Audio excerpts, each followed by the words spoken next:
You're listening to a podcast on the Audio Boom Network. This is A Mindful Life with me, Dave Thomas. Thank you for downloading this edition of the programme. I do hope you enjoy it. I'm Richard Horton, a recently retired police sergeant, currently part-time shelf stacker at Sainsbury's and a library assistant, and in years long gone by, the author of the Orwell Prize-winning Nightjap blog.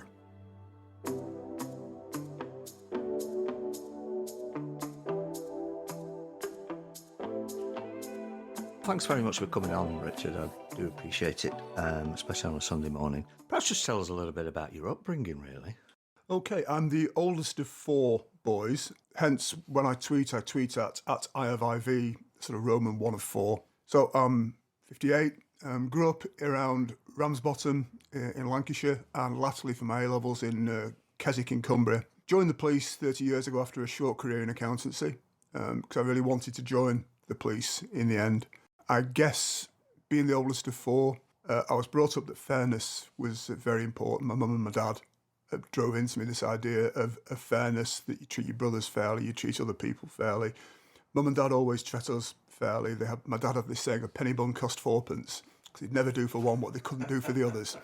And that was decent. So some people come into policing because they want to help the community or they want to do service and that kind of thing.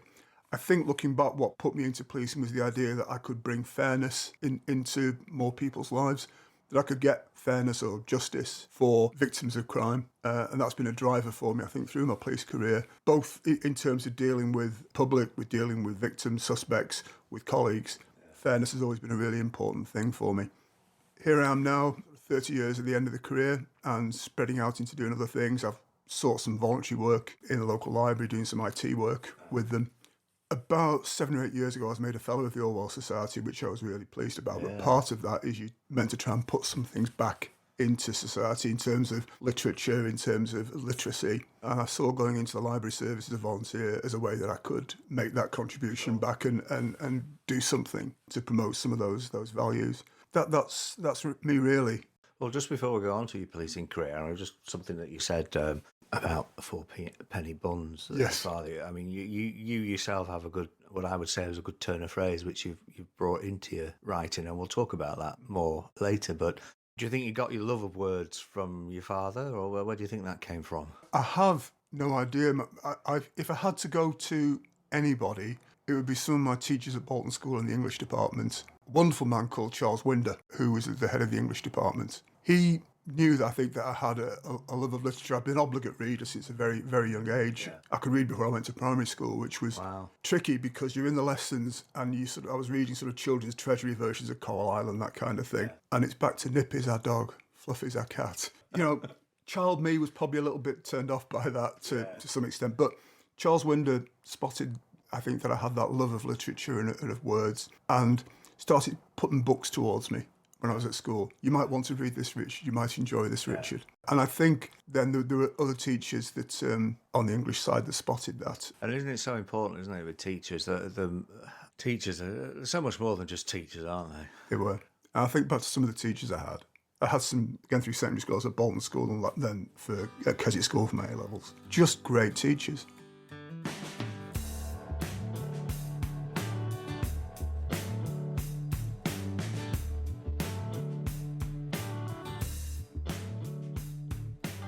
All right, well, let's go back to your policing career. So you joined the police. Just which force did you join? I joined Lancashire. That was the force I wanted to join. I was born and brought up in Lancashire. So that I had an affinity to Lancashire. I remember the process. I was there with, I think, a DEP and a couple of supers being interviewed. And there was 3 of us there, ended up being on my intake. So they did the usual questions and stuff. And I think I was asked about women in policing, arming the police, just a few bits and pieces, time when you've been physically brave or stood up for yourself. Any questions, Mr. Horton? Well, yeah, this process has taken about 6 months. How long will it make for you to make a decision? Oh, about 10 minutes, just wait outside. That was a proper heart in the mouth moment. Yeah, so I'm out there. They came out after about 10 minutes. We're having you all. If you follow this officer to clothing stores, we'll get you measured up for your uniform. Wow. And I had no idea. So I went in thinking I was having an interview and I'd find out. And I walked out being measured up for uniform and ready for my first start date in the June of that year. So I joined, went through training school, went through DT, the Divisional Training Centre, Bruges. Yes, lovely Bruges. Yeah, I thoroughly enjoyed myself, to be fair. And it was a good experience. Then was onto the training scale at Blackburn, which was based in a couple of porter cabins at the bottom of the old yard at Northgate. I think back, again, quality tutor constables back then. Yeah. Had some really quality people in there. Yeah, they were mentors, weren't they? They were. And then I was posted to Darwin, and Darwin Town Centre Foot.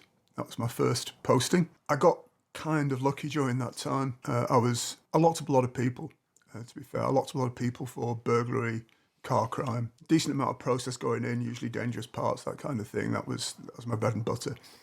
But it sort of drew attention from headquarters, so I got co-opted onto a divisional proactive team targeting burglaries and the like. And then I spent a little bit of time as a neighbourhood officer for Highcrofton Infirmary in Blackburn. But that was back in the days when a chief inspector would say, give me 18 months, 2 years on this and I'll put you on CID. Because I set out my stall early. I wanted to go on CID. That was my thing. So then on to CID.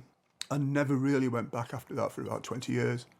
And went through various departments. I was one of the first Home Office funded hate crime specialist detectives working out of Blackburn. Worked on the high-tech crime unit for quite a while. Was sent away to Royal Military College of Science at Shrivenham to do a computer forensics course there and various other courses.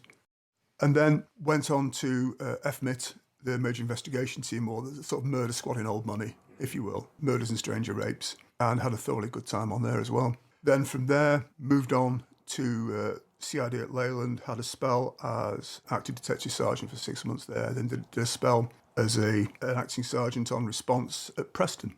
And when I was substantively promoted, I was promoted on to response team 2 at Preston. Again, I enjoyed that so much that I never wanted to go back to CID again. You're at the bottom of another steep learning curve. After 20 years in CID of one sort or another, you're a uniform sergeant. And I really relished that, really enjoyed getting better at that craft of being a uniform supervisor. I've been doing that for 3.5, 4 years, and in fairly sad circumstances. One of the sergeants in the licensing department took ill. He never returned to work, unfortunately, but I was asked if I could fill in for him. It then became a full-time post for me. And it's very, very different work in licensing. You're dealing with, in my case, 4 local authorities: Lancashire, County Council, Trading Standards, Customs and Excise. Well, it's a lot of partnership type working, a lot of enforcement working. Politics as well, I suspect. Yes, yeah, absolutely, a lot of politics. And some local authorities more than others. If I'm honest, it's one of those lucky glide path to retirement jobs for a sergeant.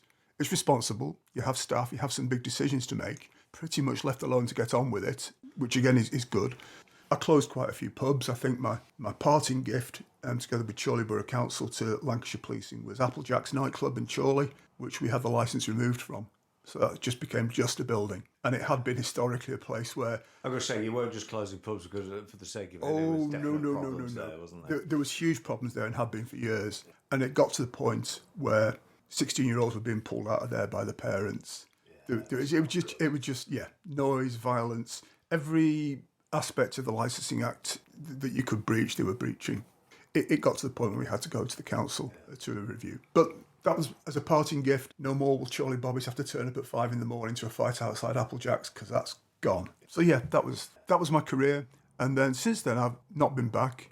Haven't really thought about it that much, which... Good. Yeah, it leads me to think... Good. That although I found policing fascinating, interesting, rewarding, it possibly never got into my soul because I haven't missed it. I haven't had that yearning to go back to it. And I do wonder if that's been the case with me. Well, I think a lot of that is, you have other interests and you have other passions, and writing is one of them. And it's also a fact that, you do give a lot of yourself, don't you? And certainly for me, it's like, well, I've done my service now. This is my gift to society. A bit of me time now. That's a very good way of putting it, Dave. And somebody said something very interesting to me about well-being in the police was that, people say, I'm a police officer. No, you're not. You're Richard or you're Dave who does the job of a police officer. And there's a subtle difference there. It's absolutely right.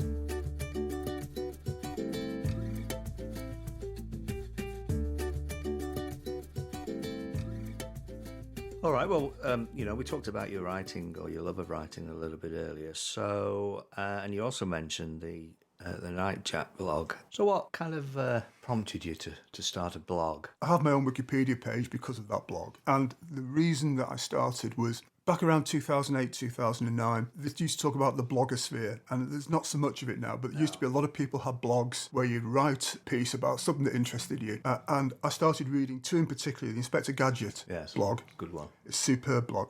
And there was a blog called The Law West of Ealing Broadway, which is a magistrate's blog, an anonymous magistrate's blog. After about a month of writing responses to some of their blog posts, I realised that my responses weren't as long and as involved as the original blog posts. I got to thinking that it would be interesting to write a blog because I perhaps had some things to say about policing and about the politics around policing, but I'd probably better do it anonymously. So I picked the name Nightjack. Nightjack is a police slang term. On any given night shift, there is usually one detective in the division somewhere who's left to cover any bad jobs that require CID that come in overnight, and they're called the Nightjack. Jack being slang term for detective, so it's the night detective. So I thought Nightjack would be a good name for the blog. Police would know what it meant from inside the job, and it had that sort of slightly dark feeling about it. So I went with that. Almost seedy, isn't it? Well, it is a little bit, yeah. I started writing. The first thing I wrote was a thing called "What is a Prison For?" And that was from a reply to a blog post on the Law West of Ealing Broadway. Why do we have prisons? It starts off with putting forward the idea, well, they're not particularly for punishment, and they're not particularly for rehabilitation. So perhaps they're just there to give the rest of us a break from some people in society for a lot of cases. Because if you wanted it to be punishment, they'd be harder than they were. If you wanted it to be rehabilitation, you'd put more work into the rehabilitation and more money into the rehabilitation side of it. So it's warehousing. That was my point. I carried on writing.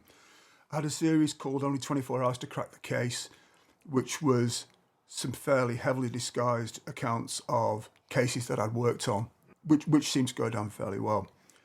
And then the Orwell Awards came about, and the Orwell Awards are a pretty big journalistic and writing prize. They're one of the big ones on the journalism side of writing. And I made the long list for the Orwell Prize, and I was quite surprised by that, but gratified, and I thought that would be the end of it. Yes. And round about that time, I'd kind of finished writing what I wanted to write on the blog. There's a thing, The Curse of the Green Biro, and it's when you get these letters that come in to police stations written on Izal toilet paper in green biro, complaining about something, the smell from some drains or something. I think I've seen some of these letters. We've all, I think, seen some of these letters that come in. And I felt I was getting a little bit green biro. I'd said what I wanted to say, and then there gets a point when you just become perhaps a sort of a mocking tone, a sarcastic tone. You can police your own tone with these things. I realised that perhaps The Curse of the Green Biro had struck with me a little bit. Yeah. Also, I was studying for my sergeant's exams, so I didn't have the same time in the evenings for blogging. So I put the blog on blocks. Anyway, it then made the shortlist for the Orwell Prize, which meant that there was an invite to come down for a big awards dinner in London. Well, I couldn't go, obviously, I was an anonymous blogger. Yes. I did get a phone call from the chair of the committee, just checking out my bona fides. What I'd always said in the blog was I was a middle-aged bloke in a northern constabulary working as a detective. And I was able to satisfy them that I was, in fact, a middle-aged bloke in a northern constabulary working as a detective. So they were happy on that basis to go ahead. And I sent down a colleague who'd come to work with me on a particularly long and involved job, which took us out to Portugal. But he was a civilian employee, an ex-inspector from West Yorkshire called Robert Bolt. So I sent Rob down with a little speech in his pocket in case I won it. We won it. And I got a phone call from Rob you won it? And I was eating sausage and chips at the time. So I cracked open a bottle of champagne I had in the fridge as well. Yeah. Was really happy. There was, I think, a £3,000 prize, which went to the Police Dependents Trust. Oh, good for you. Afterwards, there was a number of newspapers wanted to quote chunks of the blog. So I charged them journalistic rates per word to be paid to the Police Dependents Trust as well. So that all went fine. And I thought, I've kind of managed to write the blog. I've got a really good prize out of it. I've got the satisfaction of knowing that people think my writing is good and have enjoyed it. And I've managed to keep my anonymity. Little did I know.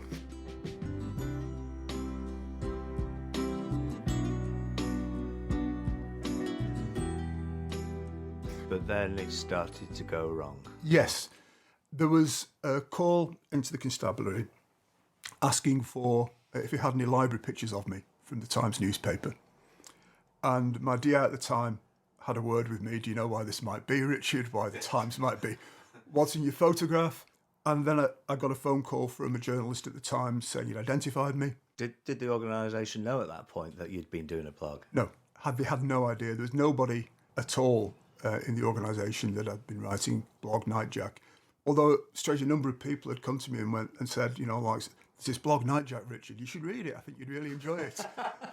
And you bite your tongue, and you do what you can with that. Anyway, I got a phone call from this journalist at the Times, and he's saying, we've identified you as the author of the Nightjack blog, and we're going to publish. They'd also made a telephone call to the Professional Standards Department saying, we have information, Richard Horton is the author of the Nightjack blog, I'm going to publish it. So it was an interesting day, to say the least. I had a meeting with the PSD and my DI at my home. Yes, I'm the author of the blog. I wrote it. It's all me. Yeah. Nobody else involved. It's me. And they were really clear about it. If it's racist, sexist or homophobic, you're down the road. Yeah. If it's not, well, we'll see what the rest of it is. And I was pretty happy with that because the racism, sexism, homophobia thing, that's not in my writing because it's not in me. No. So it's good. Then I rang the Orwell Prize, the chair of the Orwell Prize, and said, I may have a problem. I think the Times have identified me. And within an hour, I had operating for me a very eminent privacy law solicitor called Daniel Tench from Olswangs, and Hugh Tomlinson QC is one of the top privacy law QCs in the country. And they were acting pro bono because they couldn't see a public interest in identifying me. And we went to the High Court and I obtained a temporary injunction from them on the basis that I believed that they'd obtained the information unlawfully by hacking an email account of mine. They denied it and they put a statement in, but it took them about a month to overturn the injunction. And they put a statement in saying we didn't do it by hacking his email account. We did it by proper journalistic means, following a little breadcrumbs through his writing, and that's how we did it. And we weren't able to get past that denial, so the Times published a month after they'd made that phone call. In the meantime, Professional Standards had split the blog up into 2-month sections and given one to every investigator to read through. Who probably found it thoroughly enjoying, I suspect. Strangely enough, I know that to be for a fact to be true. At the end, I was offered a misconduct meeting. That was good because in the police discipline system, for a misconduct hearing, you can lose your job. Yes. At a misconduct meeting, you can't. So at that point, I knew whatever else happened, I was still going to be in the police and I still had my job. And I'm really, really happy about that. It took a lot of pressure off. Sure. I got a 12-month written warning on the basis, I think, somewhat of Nightjack's third law, which was... I'd put various laws of policing through the blog, and one of them, Nightjack's third law, was there's no situation so bad, so awful, so messed up beyond recall that you can't make it worse by adding a social worker. And oh dear. I know. That was probably during my green biro phase, as they say. So I accepted my 12-month written warning and got on with the job. I had to write a piece for the Times. They waived their legal fees, which would have been moderately ruinous if I failed. I now know they probably waived the legal fees because they knew they had actually obtained my details by hacking an email account. Yes. That's by the by. I wrote a piece for them, which I think of as my tornado down piece. And then I thought little more about it, except that the taste for writing had kind of gone out of me for a while. Yeah. It's difficult. I had a photojournalist come to the front door of my home address. My wife and my son had to leave and go overnight to mum and dad's for a couple of days to sort of keep their heads low while it broke. It had some effect there, and I suppose it had some effect at work at a commendation ceremony about 2 months after the whole Nightjack thing had happened. And the chief at that time and the DEP both sort of buttonholed me, and you're not still writing, are you, Richard? I still have my Twitter account, I have IV, but even there you're kind of aware people know who you are. I never tweeted anonymously. I was always Richard Horton at I have IV, and people knew who I was and what I was, and that I'd be the author of Nightjack. So people are always watching after that, and it puts a bit of a constraint on you. Maybe it's a good thing to some extent because if you're tweeting publicly as a police officer, there's actually a constraint on you there. Yeah. Well, I always laugh when I see tweet accounts from police officers and they say, these are my views, not of the organisation. It's like, that is just a ridiculous caveat because it doesn't exist. Absolutely. If people know that you're a police officer and you're commenting on matters of policing and criminal law and policy, you're commenting as a police officer. Yes. There's no way around that. I kind of put that all to bed. I got a little bit interested in music. I like recording bits of music. Although, given the state of my voice, I've gone more to instrumentals over the years.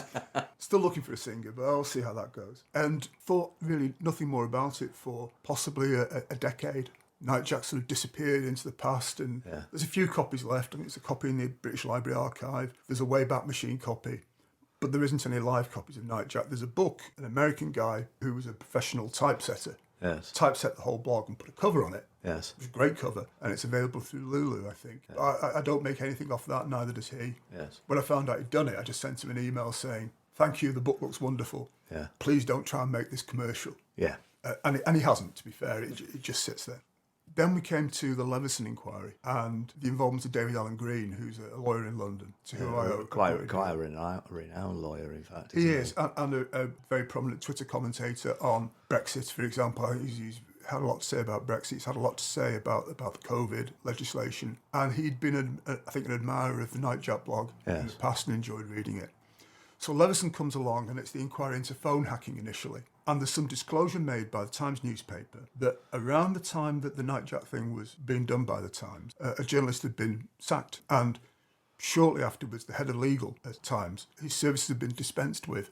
And this perked David Allen Green's interest. And he did a bit of further digging and I think made a representation to Leveson that there was something around the Nightjack hacking possibly in the Times. And so the Times coughed up a whole load of emails, which made it abundantly clear that they'd first identified me by hacking an email account belonging to me. Now, in that email account, I had an offer from a literary agency. They wanted to know where to send the papers if I was going to sign up a contract with them. So I sent them back an email with my home address on it and my actual name and details. They'd hacked my email account, a journalist called Patrick Foster, and found that email, which from there they knew who I was, where I lived. But for the course of the injunction, they kind of worked backwards from knowing who I was, knowing where I lived, and were able to just about breadcrumb backwards. Yes. But as Leveson was saying, once you've got all the edges on the jigsaw, which you had, the rest is you told the court that you hadn't hacked the email account. Which is a really important point, isn't it? It is. And that's what got me a decent settlement later down the line. So I remember the day that came by and I rang Daniel Tench, the solicitor that had acted for me, and he said, "Unfortunately, Richard, I cannot act for you because my firm's now retained by News International." Then I ended up going to the solicitor who represented the Dowler family. You remember Millie Dowler? Yes. When her phone had been hacked and it had resulted in the family perhaps thinking she was still alive and using the phone when she wasn't. So I went to that solicitor. I picked up the phone. It was a little bit James Bond. It was, Mr. Horton, I've been expecting your call. And then it was just, I'll advise you, I'll do this on a contingent fee basis. I think you have a very strong case, having seen the emails that have been backwards and forwards and disclosed at Leveson. So I then waited, and there was various offers being made, and each time I was thinking, that's a lot of money. Yes. And each time he was saying, that's not enough money, Richard. We ended up settling for, I think, $42,500. Wow. And I got an apology on the front page above the fold on the Times, which I was very, very happy about. Back at Leveson, a guy called Alistair Brett, who was the head of legal at the Times, was cross-examined by Brian Leveson QC. He was, I think, formerly a criminal barrister in Merseyside at the Liverpool Crown, mostly. And I had the pleasure of watching this man who had connived in a lie about me before the High Court, being carted round courtroom for 15 or 20 minutes by a QC who really knows his business. Really stuck the knife in him. And it was good to see. There's the old African phrase, if you wait by the river long enough, the body of every enemy will come floating past. Now, I waited the best part of a decade, but those bodies came floating past. Yes. I got a good settlement from the Times, which I was happy about. I felt a sense of justice. I didn't have all of that hanging over my head anymore. It was debt discharged kind of thing. Yes. And largely, I say that's down to David Allen Green, him picking up. Odd, they should have lost a journalist and the head of legal about the time of the Nightjack outing. Yeah. I wonder if that's connected in any way, and of course it was. Yes. Which was great. And I suppose it's important to say as well, all this, that it's all a matter of public record. It absolutely is, yes. So there's nothing you're saying that isn't contentious or deflammatory. It's there. Exactly right. It's all that. If you want to see Alistair Brett being carted around the courtroom by Brian Leveson, it's still there as a video. If you want to see the Times emails that were there, I think the Jack of Kent blog, which is one of David Allen Green's blog, has a Nightjack page, the Nightjack, the anatomy of something or other, but he just goes very forensically through all of the case material. And we said, didn't we, the important point was it was evidence obtained by hacking. Yes. My understanding is that there's no public interest defence to that. It would be understandable if you were, but you don't seem particularly bitter. I'm not. I've offered Patrick Foster, who hasn't taken me up, that next time, if I'm in London ever, I wouldn't mind having a pint with him as the journalist who hacked my email and Yes. outed me. And he ended up being arrested. He ended up getting a criminal caution for what he did. And he lost his job. And his employer ended up paying me a fairly good chunk of money. Yeah. And there's no point feeling bitter about him. He obviously thought he had a great scoop on the day, and he unmasked this anonymous prize-winning blog author. And it all kind of backfired on him in the end. Yeah. How do you feel about the organisation? I have to say, Lancashire Constabulary, I think, played a blinder. They looked after me. We've got a month. We'll get it sorted within a month. Then it's going to be a misconduct meeting after they'd read it. And I think that stance that if it's racist, sexist or homophobic, you're getting sacked. That's got to be right. And this was back in 2009. Yeah, that's fair enough, isn't it's it? absolutely fair enough. Those things are incompatible with it being a police officer. I felt that the arm went round a little bit from the organisation, but it's a two-way street because I'm giving them a thing that they can solve and sort and have some comfort on. In the end, when the Times came to them saying, OK, we've overturned the injunction, we are going to publish, the constabulary's statement was something along the lines of, an officer from the constabulary has admitted being the author of the Nightjap blog and has received an appropriate disciplinary sanction. Full stop, end of press statement. Yeah.